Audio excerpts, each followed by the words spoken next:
Right, I've just received this lovely little letter from the council because I dared to take my children out to school for 7 days in November to go to Thailand. The cheeky bastards. The government have sunk to what can only be described as a new all-time low. I just want to talk about parking tickets and enforcement officers and parking attendants. Have I been fined for taking my kids out of school? Short answer? 2,500. 2,500? Yes, For what? I'm telling you. But how are you going? £1,000 fine for anyone driving under 30 mile an hour through speed camera zones. There's been a little confusion with this video. I've been sent it hundreds of times. I just want to clear it up a little bit because what they've done is they've just literally grabbed you in. Because what they've done is they've added this little bit here. There's a little known law that could land you with a fine when driving through speed cameras, and it's not speeding. Obviously, we all know what speed cameras are. They're designed to keep speeding motorists in check. When you see one, you slow down. When you go past it, you speed back up. We all know that there's a different type of camera. They can be fixed on the roadside, top of motorways, hidden behind police vans. You've seen them. Now, this is where the £1,000 fine can come in. And we all do it. If we drive past an area and there's a speed camera or there's a van on the side or they're on the top of the gantry, what do? We warn other drivers coming the opposite way. We give them a little flash. There's police up there, slow down. Just as it says here, to warn other approaching motorists of the mobile camera by flashing their lights. Now what they're saying is, however, you could actually be caught breaking the law by doing this despite your good intentions. Using your lights in this way is actually not permitted in the Highway Code and also carries a separate punishment under UK law. What they then go on to say is, flashing your headlights in the scenario could also see you breach Section 89 of the Police Act 1977. So what you're doing is you're obstructing the police constable in the execution of a duty. In doing so, this is where you get the £1,000 fine. So here's the warning. If you pass for a mobile camera below 30 mile an hour on a residential road, you could end up with a fine if you're caught alerting other drivers with your headlights. Listen, we all don't like slow drivers. They are dangerous. Right then, what's all this nonsense about fines these days? There's nothing fine about Blighty at the moment, that's for sure. It's gotten so bad even foreigners are laughing at us. I tell you what, I've lived through rationing. I've seen this country rebuild itself from the rubble. And now they want to fine you for breathing wrong. You can't park your motor for 5 minutes without some job's worth slapping a ticket on it. £30, £60. In my day, you'd get a telling off from the local bobby and that was that. Now it's all cameras and computers. No common sense left whatsoever. And don't get me started on these council fines. Put your bin out a day early? That'll be 80 quid, thank you very much. Drop a bit of litter by accident? Another fine. Drive through the wrong bit of town at the wrong time? More money for the council coffers. We built this country on fairness and decency, not pinching every penny from us. Something's gone badly wrong when an honest mistake costs you a week's pension.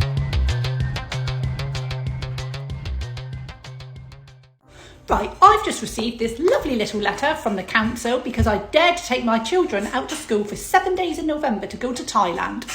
£80 per parent per child. So apparently me and my husband are criminals now because we wanted to give our children a once-in-a-lifetime experience. 7 days out of school. Lucy didn't even have 7 days out of school. She only missed 6 days. And what did they miss? A few spelling tests.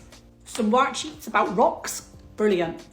Meanwhile, in Thailand, my kids were learning about an entirely different culture. They saw temples, met people from halfway across the world, tried new foods, swam with tropical fish, snorkeling, learned about the Asian elephants and their history, even fed them. They even learned some Thai phrases. But no, according to the system, that's not valuable education. My kids learn more in Thailand than what they probably would have in a whole term. Life skills, history, geography, empathy. You can't teach that in a classroom. So yes, I'll pay the fine because the system says I have to, but do I regret it? Absolutely not. Here's a question though, why isn't there any flexibility? I'm not saying education isn't important. I'm the first one to help with the homework and make sure that they're doing well, but surely there's some room for some common sense here. A parent-teacher agreement? Anything? Because at the moment, I feel like we're being punished for trying to give our children a richer life. Has anyone else been fined for taking their kids on holiday? I'd love to know, because I bet I'm not the only one that thinks this whole system's ridiculous. If If you see one of these yellow posts in the UK, don't think it's just an average speed camera, because it's not. If you drive in the UK, you need to make sure you watch the end of this video, and if your mates do as well, send it them before they get 6 points and £1,000 fine. Just quickly, if you do need cheaper car insurance, want your quote to go from that to that, click the link in the bio or go to theinsurancehack.com. So yeah, these cameras ain't just average speed cameras, let me explain. They will catch you on your mobile device as well as speeding. This is happening all over the UK, such as Manchester and Devon and Cornwall. And these cameras are going to be rolled out across the whole of the UK in Wolverhampton, Birmingham, and London is going to be the worst. And yes, I know they started rolling them out last year, as you can see at the top, 2024, but this year they are going crazy with it, aiming to get these cameras pretty much everywhere, because there's been so many crashes because people just sit on the phone when driving. If they do catch you, you will get 6 points and anywhere up to £1,000 in fines. Literally, they've got so much proof, there's no getting away from this one. Just stop going on your phone and be safe. Stop your mates from getting 6 points and £1,000 fine by sending them this video. Now, breaking news, people. Saturday noise, and you could face fines up to £5,000. Now, here's the detail, and find more information at the Daily Mirror as well. Now, if you're planning to do any construction work, you can only do this between the hours of 8 AM and 1 PM on a Saturday because of noise pollution, noise control. If you're planning to play music, or cut your lawn, you're not allowed to do this before 7 o'clock in the morning, so it's between the hours of 7 AM and 11 PM on a Saturday. Now, and like I say, if you break these rules, because these are things that are supposedly actually coming in for this summer, then you're going to face fines of up to £5,000. Now, it's just ludicrous, isn't it? And I'm just shocked that this is even going to be a thing. It's just another way of this government trying to control us. But what do you think? Are you going to stick to the rules? Are you going to mow your lawn before 7 o'clock? You're going to play your music? And are you going to continue doing your construction work on a Saturday afternoon, anything past 1 o'clock? Let me know your thoughts in the comments. £100 fine for no insurance, and the 6 penalty points on the UK driving licence that you don't have, and that would obviously, like, if you applied for a UK driving licence, you would start with 6 points on that driving licence. Okay, so that's that part out of the way. So if I apply for a UK driver license, this is going to affect, I'm going to have points even before getting the... If you apply for it in the next 3 to 4 years, they will still be on the license. Yes. 6 in the first 2 years is an automatic ban. For a skateboard officer, I can't believe it. Really sorry if I did something wrong. Like, I didn't know that where my stable was. Can you just hold that for us? We'll do all this. I'll go on to the next bit, and then we can get you on your way and get you to a meeting. Okay, so as we've told you, your vehicle's being seized today because it's on the road, it's being used without insurance, it's going to be seized. Okay, we'll go at the car pound. The only way you can get the car pound out of the car pound is if you turn up with a valid policy of motor insurance which allows the vehicle to be used on the road. Okay, other than that you cannot pick up the vehicle. The problem you're going to find is that a motor insurance company can't provide you with insurance to use something on the road that's illegal. These are illegal to be used on the road, so therefore no insurance company is going to cover you. So I'm just going to lose my boards? In effect, yes, but I can't actually say you're losing your board, because you may miraculously be able to find a company that insures you, but in effect, yes. Private parking companies cannot and do not issue fines. What they give you is a breach of contract letter. So they are charging you for breaching a contract. You apparently or allegedly parked and agreed a contract because of a sign next to where the car park was. But that in itself is an illegal act. Why? Because when you are operating a moving vehicle, you have to follow due care and attention on the actual moving vehicle. And if you take your attention off the moving vehicle to read the small print on the signs, have you seen how small the print is?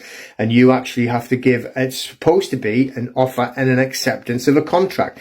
And it's illegal for you to be actually taking away due care and attention. People argue and say, well, it's private land, but it's not.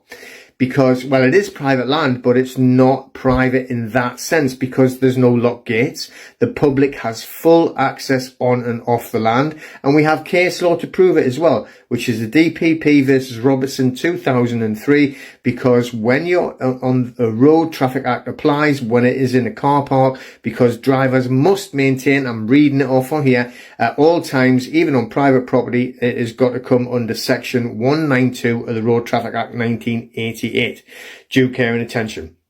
So you cannot take your eye off the moving traffic or you driving the car to actually agree to park. So under equity, that is an actual breach, and they are acting unconscionably. You can smash these parking tickets. You can get rid of them. These parking parasites are absolutely disgusting.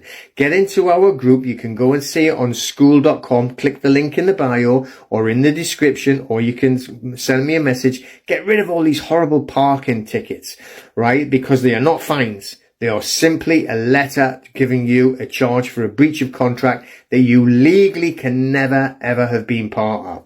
Get into that. Honestly, I mean, all you got to do, really, get into the club and you save yourself 170 quid in one fall. Boom, it's gone.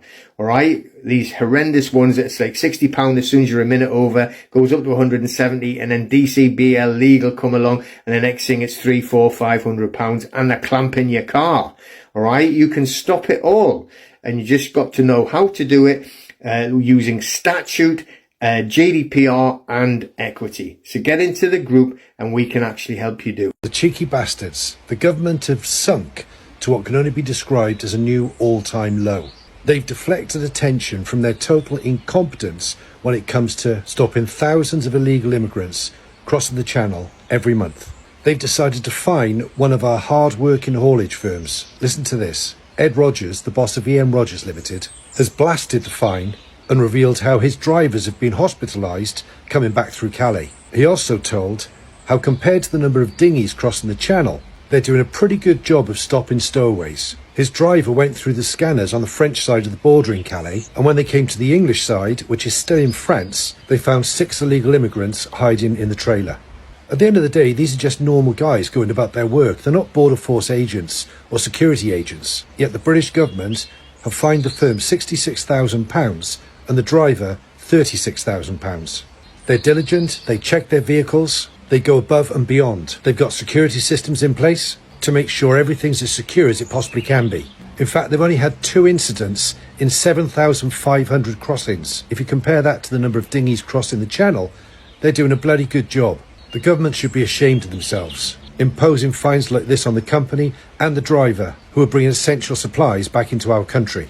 Do you think this is fair? Should these fines stand? Drop me a follow and let me know in the comments. Yeah, 2,500. 2,500? Yes, for what? I'm telling you. How are you going to... Do you have any ID with you, please? Yeah, I've got my passport. I've just come back from Thailand. I'm extremely... Are you trying to find them? No. What are you doing then? What are you doing? I'm recording. Thank you. No, carry on recording. What are you doing then? Right, don't give them anything. Honestly, I've done this before, right? What they do, they go about, you took a cigarette on the floor and they're going to try to find your money. Yeah. But there, I'm the not council, paying anything. you don't need to give them any details. If you just walk away, then they can't do anything. Okay. Really? You can walk into... Look, I don't need this. I've got PTSD, I'm grieving, I've got jet lag. I've just met up with a friend who I haven't seen for 2 years and told her about my husband dying. Just go pick on someone else, innit? Go pick on someone else. Walk away, walk away. Go pick. What you did now, you will cost them more money at the end of the day. No, I won't. How will I? 2,500. 2,500? Yes, for what? I'm telling you. But how are you going to track them? How are you going to track them, They will track them through face track. Are you telling me you're going to track them through face tracking and charge them 2,000? Go to council. You're going to charge them £2,500 because of the face? Not me. This one is going to council. Do you actually believe what you're saying right now? Yes, I am. No, you don't. You're laughing at it, brother. Serious. You're laughing at yourself, brother. No, you don't. I am. No, you don't. If I'm not, I cannot be doing this kind of job in town. You know, I'll be walking around. You're telling me that the face tracking, the council are face tracking people? Everything that's happened now, I promise you and I tell you, but what pains me is that you will not be there anymore. They are going to get back to them. I'm telling you. You're telling me they're going to go and arrest them? I'm telling you. They didn't give you one detail. Yes. So they're gonna off that camera. Yes. They're gonna track their face. Yes. And find them. Have I been fined for taking my kids out of school? Short answer, No. For anyone who didn't know, school in the UK is an opt-in service. You opt your child into school when they sign up for nursery, which only can mean one thing, can't it? It's an opt-out service as well. Now, all we had to do was get an email, wrote up ChatGPT, removing my child from a school register in the UK. I don't want any contact and I don't want to communicate with anyone. Job done. GPT will give you an email, just like that. You send it to the school. You will not get contacted apart from the local council, which is the person who deals with the homeschooling education. Now, there is no curriculum, I can't say it properly, for kids in the UK at all. You can just teach your kids based on how you see fit. Now, obviously, every person who's a parent is going to want the best for their kids. They're going to do the best they can. I.e., we've got an online tutor. We do work with them ourselves. They work as well. My son is 12 years old and he come to me the other day and said, Dad, I want to start a business. I've been watching it on TikTok. They do upselling with AirPods. So I want to start upselling bikes because he's into bikes. No problem, son. When you find one that you can make a bit of money on, tell me and we'll buy. These are the things they're not teaching the kids in school. My son, by the age of 18, he's going to have probably a few $100 grand in the bank. Never have to worry. He's always going to earn the money because he's been taught how to do so. I'm going to come on this page and I'm not teach. I'm going to show people how I earn money online. And if you want to learn as well, let me know in the comments because I'm going to put a form up where you can join a group where I'm going to show you everything you need to know. There's a lot of parents who want to homeschool their kids and they don't know how to get out of the system. This is your chance, guys. Drop a comments in the box. Don't forget, repost the video, like and drop us a follow. Sorry, can you write down your real date of birth, please? Please. Right, just do your real one. Can I go? No, I told you I need your address and date of birth, right? Give us a correct date of birth, man. Come on. You said you were 15 and you say you were born in January 2003. That makes you 16. Don't be silly. 16 and a half. Right, put your real date of birth down. No, listen, put your real date of birth down or I'll leave you to these guys and I won't bother, all right? Simple. It's easy. No, listen, it's easy to deal with me, right? Put your real date of birth down. Otherwise, I'm walking away and these guys can deal with you. Simple. Then you'll be here for ages. Listen. I've got stuff to do. Yeah. So do it. That's 2004. No, I'm sorry. I don't buy that at all. I'll tell you what. I'm not bothering with you. You can deal with them. Yeah. See you later. Sorry. She's mad. The game. So I've stopped dealing with him now because he wasn't being honest with me. So I said, deal with the police. So he's now dealing with the police. Yeah, but that's down. Maybe his mother will be more helpful. No, nobody should call you. He doesn't have a ticket. I spoke to him very politely, but now I'm talking to you and you're turning your head. So go ahead. Maybe not. So you think you've lost your oyster, yeah? Here's an idea. I just want to talk about parking tickets and enforcement officers and parking attendants. I'm absolutely sick of them. They're on fire at the minute around our area. And I've just rescued my friend from one this morning. There is no way she's paying a parking ticket. They are so fraudulent, it's not even funny. And they never ever go on your credit file. So what you're scared of, get your parking ticket, whether it's private or council, and put it straight in the bin because you're funding corruption with your parking tickets.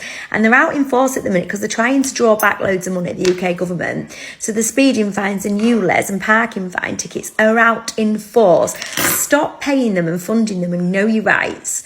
So first of all, your rights are, if you've not signed that parking ticket when it was issued, then you don't have to pay it. A parking ticket is still classed as a contract because money is leaving one hand to another. It's classed as a contract and you are still classed as a consumer, even though you are not, and you've not agreed to take that ticket on.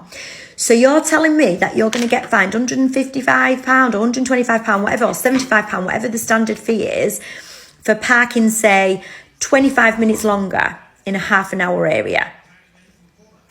If you do your research and you look into common law and contract and case law, you will see that any person, corporation, business, government official, agent, anybody on the planet, and I mean anybody and everybody, has to create a contract with you to demand money from you, even if you think you're in the wrong.